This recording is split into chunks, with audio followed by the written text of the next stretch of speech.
자, 오늘은 과부에게 나타난 기적이라는 주제로 말씀을 전합니다. 성경은 사람의 생명이 피에 있다고 가르쳐 줍니다. 건강한 피가 혈관을 통해 흐를 때 무병장수하게 된다는 것이죠. 그런데 세계보건기구인 WHO에 따르면 세계인 사망 원인 1위가 혈관 질환으로 드러났습니다.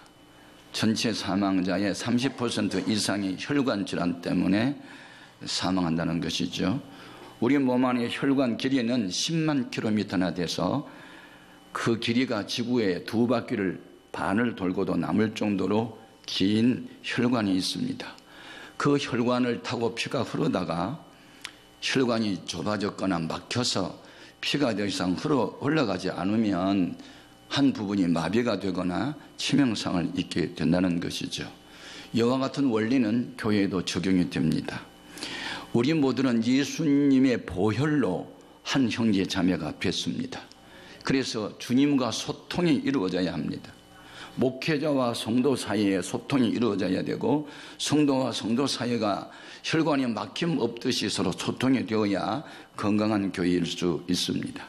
오늘 우리에게 주신 본문 말씀의 내용은 하나님의 종 엘리야와 사르밧 과부가 믿음으로 하나가 됐을 때 그 집에 어려운 문제가 2개 있었는데 그것 다 해결이 되고 하나님께 영광을 돌리는 그런 내용입니다. 때는 이스라엘에게 극심한 가뭄의 때입니다. 아합왕의 바알 우상을 숭배함으로 하나님의 진노로 3년 6개월 동안 땅에 비가 오지 않아서 농사를 지을 수 없습니다.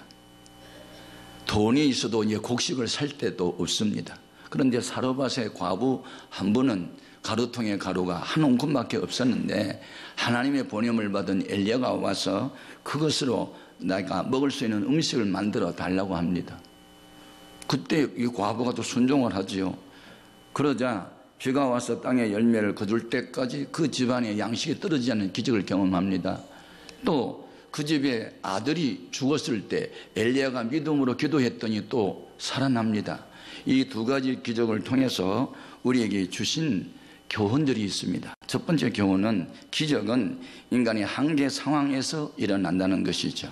이 한계 상황이란 사람의 힘과 지혜로는 상황을 변화시킬 수 있거나 피할 수 없는 상태를 한계 상황이라고 그럽니다. 여러분이 인생을 살다가 이 한계 상황에 처한 일이 없었나요? 저 같은 경우는 한두 번이 아닙니다. 그때마다 인간의 한계 상황을 뛰어넘는 주의 손길이 우리를 붙들어 주셨기 때문에 여기까지 살아있는 줄 믿습니다. 지금 엘리야가 이 사르밧 과부를 만났을 때 사르밧 과부는 한계 상황에 처해 있었습니다. 말기암 판정을 받은 사람만 시한부 인생 사는 게 아닙니다. 먹을 양식이 없는 사람도 시한부 인생입니다. 먹을 양식 없으면 죽는 거니까. 그런데 이런 한계 상황을 뛰어넘는 것은 믿음이었는데, 엘리야가 이 과부에게 나 먹을 것 달라, 음식 만들어 가져오라, 양식 없는데요, 우리 아들하고 나하고 한 끼 먹으면 끝장인데요, 아 그래도 먼저 내가 배가 고프니까 좀 가져와. 그때 이 과부가 엘리야에게 하는 말이 있습니다. 자, 12절 말씀. 그가 이르되 당신의 하나님 여호와께서 살아계심을 두고 맹세하노니 나는 떡이 없고 다만 통에 가루 한 움큼과 병에 기름 조금뿐이라 내가 나뭇가지 2를 주어다가 나와 내 아들을 위하여 음식을 만들어 먹고 그 후에 죽으리라. 지금 죽을 생각하는 거예요. 그런데 엘리야는 죽지 않는다. 내 시킨 대로 해라. 하여튼 가져와라. 그래서 이 사르밧 과부가 순종을 해요. 그랬더니 가루통에 가루가 비가 와서 땅에 햇국식이 날 때까지 떨어지지 아니하고 기름병에 기름이 떨어지는 기적을 경험합니다. 그리고 이 과부는 하나님의 사람 엘리야를 자기 집에 모시고 계속 공개를 합니다. 그런데 어느 날 아들이 앓더니 죽어버립니다. 여러분, 신앙생활 잘 한다고 어려운 일이 없는 게 아닙니다. 오히려 신앙생활 잘하는 사람에게 하나님의 어려운 일을 허락할 때가 있습니다. 왜냐하면 그를 통해서 하나님이 영광을 받으시기 위한 것이죠. 이 비밀은 아무에게나 알려지지 않습니다. 머리 영리하고 뭐 안다고 하는 사람에게 이 비밀은 숨겨져 버리고 단순하고 순진한 어린아이 같은 사람에게 이 비밀이 경험되게 되는 줄 믿습니다. 마태복음 11장 25절 이하입니다. 그때에 예수께서 대답하여 이르시되 천지의 주제이신 아버지여, 이것을 지혜롭고 슬기 있는 자들에게는 숨기시고 어린아이들에게는 나타내심을 감사하나이다. 여러분, 기적을 경험하려면 어린아이처럼 순진하고 정직하십시오. 이 과부는 그랬습니다. 그래서 순종을 했는데, 순종을 했더니 어떤 결과가 일어났는지, 자 15절 16절입니다. 그가 가서 엘리야의 말대로 하였더니 그와 엘리야와 그의 식구가 여러 날 먹었으나 여호와께서 엘리야를 통하여 하신 말씀 같이 통의 가루가 떨어지지 아니하고 경의 기름이 없어지지 아니하니라. 신기한 일입니다. 그런데 이렇게 은혜를 받고 기뻐서 뛰고 있는데 하나밖에 없는 외아들이 병들어 죽습니다. 그러자 이 여인은 생각하기를, 내가 무슨 죄를 지어서 이 고난이 오는가? 하나님을 내가 잘 받들어 섬기고 있는데 이 고난은 왜 오는가? 오히려 하나님의 종이 우리 집에 와서 이런 일이 있는 거 보니까 뭐가 좀 잘못되지 않았나? 그리고 은근히 원망스러움이 생겼습니다. 자 17절 18절 같이요. 2일 후에 그 집 주인 되는 여인의 아들이 병들어 증세가 심히 위중하다가 숨이 끊어진지라. 여인이 엘리야에게 이르되 하나님의 사람이여, 당신이 나와 더불어 무슨 상관이 있기로 내 죄를 생각나게 하고 또 내 아들을 죽게 하려고 내게 오셨나이까? 의심과 함께 원망도 들어 있습니다. 그러나 여기에서 주목할 말씀이 있는데, 그런 어려움이 있음에도 불구하고 엘리야를 향하여 하나님의 사람이여 라고 부릅니다. 무슨 뜻입니까? 하나님이 함께한 사람, 하나님 말씀을 선포하는 사람, 하나님의 비밀을 알고 있는 사람이요. 나는 도대체 이런 일을 이해할 수 없는데 하나님이 당신과 함께 한다면 이 문제 어떻게 해결해 주십시오 라고, 그럼에도 불구하고 선제를 신뢰합니다. 여러분, 우리가 하나님을 신뢰하면 신앙이 흔들림이 없이 견고히 있을 수 있고, 주의 종을 신뢰하면 여러분 형통한 길이 열린 줄 믿습니다. 자, 성경 확인합니다. 역대하 20장 20절 하반절, 너희는 너희 여호와 하나님을 신뢰하라. 그리하면 견고히 서리라. 그의 선지자들을 신뢰하라. 그리하면 형통하리라 하고, 자, 이렇게 문제를 내놓은 사르밧 과부의 문제를 엘리야가 떠안습니다. 여인의 슬픔을 자기 슬픔으로, 여인의 아픔을 자기 아픔으로 받아들입니다.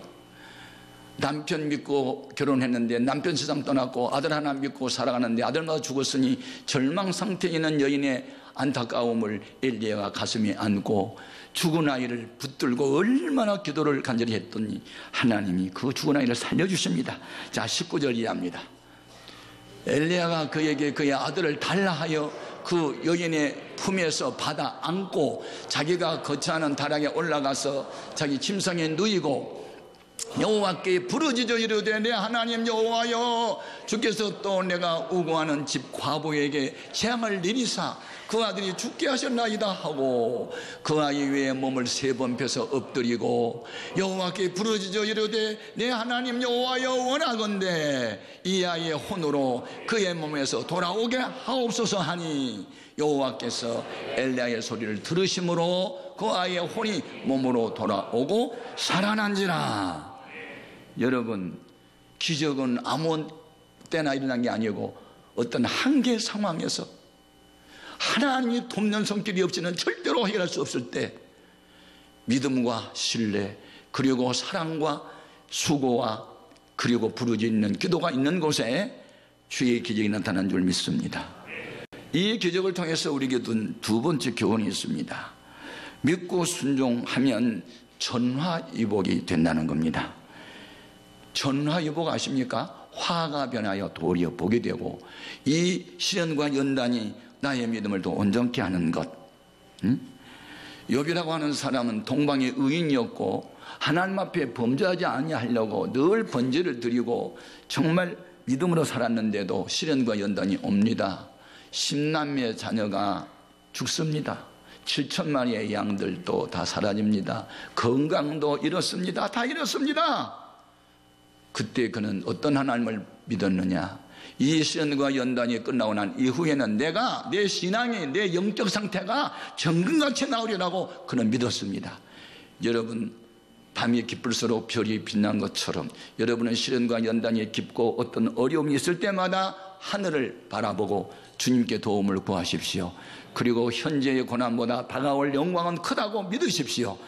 그의 외침 욥기서 23장 10절입니다. 그러나 내가 가는 길을 그가 하나님이 하시나니 그가 나를 단련하신 후에는 내가 순금같이 되어 나오리라. 여러분, 소망은 그냥 생겨난 것이 아니고 어려운 연단을 통해서 소망을 갖게 되는 겁니다. 최근 우리 사회를 슬프게 하는 말이 있습니다. 금수저와 흙수저 이야기. 부모가 부자면 자식이 성공할 확률이 높고 부모가 가난하면 자식들은 성공할 수가 어렵다. 슬픈 이야기입니다. 그러나 이것은 일반 사회에서는 서로 통할 수 있는 이야기일 수 있습니다만은 영적인 세계 신앙 안에는 그런 공식은 없습니다. 누구든지 가난하고 소외당하고 버림받고 소망 없는 과부와 같은 처지에 있어도 믿음의 수저를 갖게 되면 거기에 전화위복의 기적이 나타나는 줄 믿습니다. 오늘 우리는 흙수저 금수저를 원하는 세상 사람들 이야기에 위축되거나 우쭐될 필요 전혀 없습니다. 우리는 금수저로 살지도 않고 흙수저로 살지 않을 겁니다. 믿음의 수저만 갖고 살 것입니다. 미국의 65세 된 노인 한 분이 낡은 자동차를 타고 다니면서 여러 식당에 다니며 내가 개발한 양념치킨에 대한 기술을 좀 사주십시오. 내가 11가지나 개발했거든요. 아무도 그의 말을 들어주지 않습니다. 65세 된 노인이 찾아다닙니다. 1000개 레스토랑을 다녀도 아무도 그를 환영하지 않습니다. 그런데 1009번째 어느 식당에 갔더니 그 기술 좀 소개해 보세요 했더니 11개의 양념치킨 기술을 그럼 내가 사겠다고. 그분이 바로 켄터키 프라이드 치킨의 창시자 커넬 샌더슨입니다. 그는 6살 때 아버지 세상 떠났고 초등학교도 나오지 못했습니다. 그래서 농장에서 일만 하다가 닭 키우고 오리 키우고 그런 데서 요리하는 기술을 배운 거죠.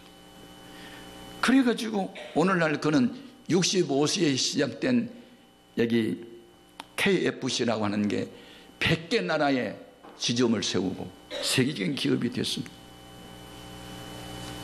하나님께 기도하고 하나님이 준 재능을 가지고 그는 일어설 수 있었어요. 우리 교회 설립주일에 초청한 허민이라고 하는 색소포너가 있습니다. 그의 아버지는 목사님이십니다. 제가 대학원에서 가르치는 제자 중에 하나입니다. 그가 오늘날 세계적인 그런 연주자가 될 수 있었던 이야기를 잠깐 들었는데 감동됐습니다. 그 아버지가 노인들만을 목회하는 일을 했는데 노인들을 기쁘게 해서 이 어린아이들 어렸을 때부터 데리고 다니면서 할머니 할아버지 이 등 이렇게 두들겨주고 다리도 이렇게 만져주고 그렇게 봉사하는 일을 시켰대요. 사람이 갇히는 남을 섬김에 있다고. 그래서 노인들 앞에 그들에게 기쁨을 주기 위해서 가게 해서 노래도 하고 춤도 춰주고 뭐 그렇게 하고 또 뭐 악기도 좀 배웠으면 좋겠다 싶어서 악기도 만지고 하다 보니 하나님이 그 어린 시절부터 아버지에게 배운 대로 남을 섬겨야 된다는 그 남을 섬기다 보니까 하나님이 무슨 재능을 주냐면 악기를 잘 다루는 재능을 주셨어요. 그래가지고 그이가 12살 때 서울대 관악 콩쿠르에서 1위를 하고 13살 때 일본 오사카 국제 콩쿠르 이 목관 부분에서 1등을 하고 그때 일본에 갔을 때 아버지는 가난해서 비행기표를 살 수가 없어서 아들만 그냥 보냈는데 가서 1등하고 돌아온 거예요. 예? 그리고 14살 때 프랑스 국립음악원의 최연소 입학자가 되고 SBS 스타킹에 무려 6번이나 출연하고 영화 듀오의 주연이 되고, 제가 감동을 받아요. 예? 아버지가 하는 말, 너 하나님이 준 재능님을 믿니? 네. 너 혀끝 하나 고장나고 입술만 부러터도 그거 할 수 없지. 네. 하나님이 다 주신 거니까 모든 영광 하나님께 돌려야 돼. 네. 그러면서 지금까지 살아온다는 이야기예요. 가정교육이 얼마나 귀한 것인지, 신앙교육이 얼마나 귀한 것인지. 네. 그렇습니다. 뛰어난 재능이라도 손끝 하나 고장나면 더 이상 기능 발휘할 수 없습니다. 하나님이 머리털까지 주신 분 하나님이 도와주셔야 됩니다. 전화위복 아십니까? 화가 변하여 복이 되게 하신 하나님. 그들은 믿음을 붙잡았을 때 가능한 일입니다. 옛날에도 그렇고 지금도 마찬가지입니다. 교회 안에서 충성하고 전도 많이 하고 교회 봉신대 거룩한 불시된 사람이 누굽니까? 자, 고린도전서 1장 26절이 합니다. 형제들아, 너희를 부르심을 보라. 육체를 따라 지혜로운 자가 많지 아니하며 능한 자가 많지 아니하며 문벌 좋은 자가 많지 아니하도다. 그러나 하나님께서 세상에 미련한 것들을 택하사 지혜 있는 자들을 부끄럽게 하려 하시고, 세상에 약한 것들을 택하사 강한 것들을 부끄럽게 하려 하시며, 하나님께서 세상에 천한 것들과 멸시받는 것들과 없는 것들을 택하사 있는 것들을 피하려 하시나니, 이유가 뭐지요? 이는 아무 육체도 하나님 앞에서 자기를 자랑하지 못하게 하려 하심이며, 자랑하고 싶거든 예수님을 자랑하라. 은혜가 아니면 나는 존재할 수 없는 나라고. 금수저로 성공하면 아버지 어머니 덕이지만, 우리는 믿음 붙들고 일어나면 자랑은 주님밖에 할 것이 없습니다. 하나님이 우리에게 고난 주신 것은 바로 그런 영광을 아버지께 돌리기 위해서 허락한 고난들입니다.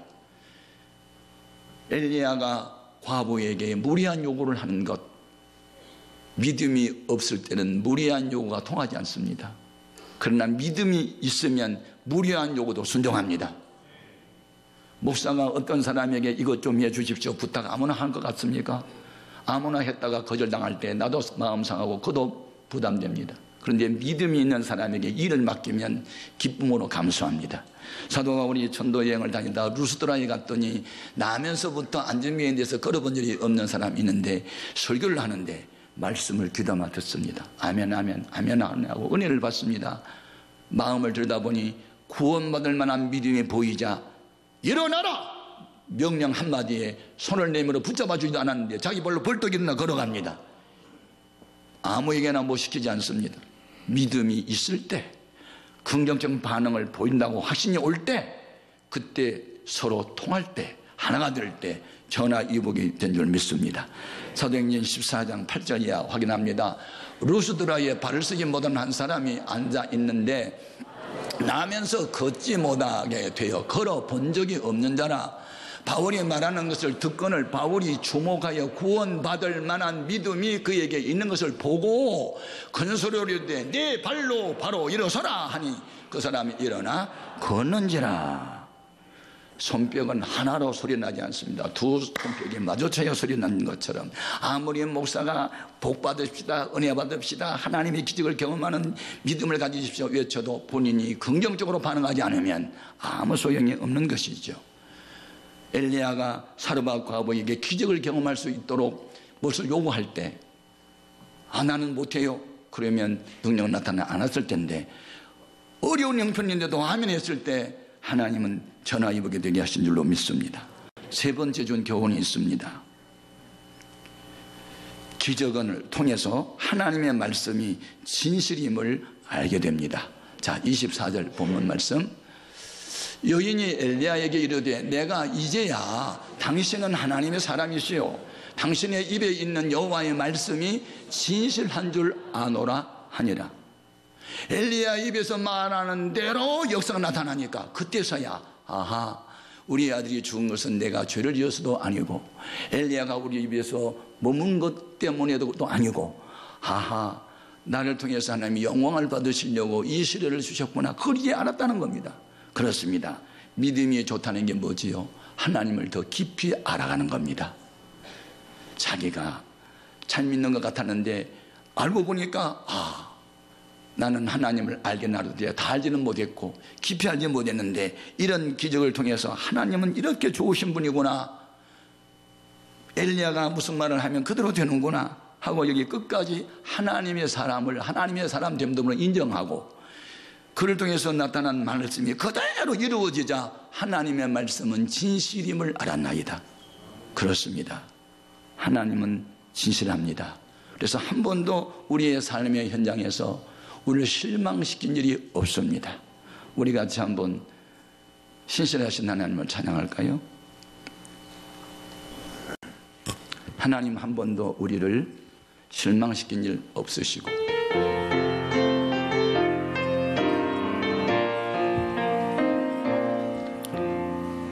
하나님 한 번도 나를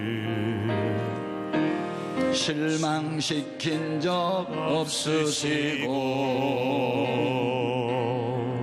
언제나 공평과 은혜로 나를 지키셨네. 오 신실하신 주, 오 신실하신 주, 내 너를 떠나지도 않으리라, 내 너를 버리지도 않으리라 약속하셨던 주님,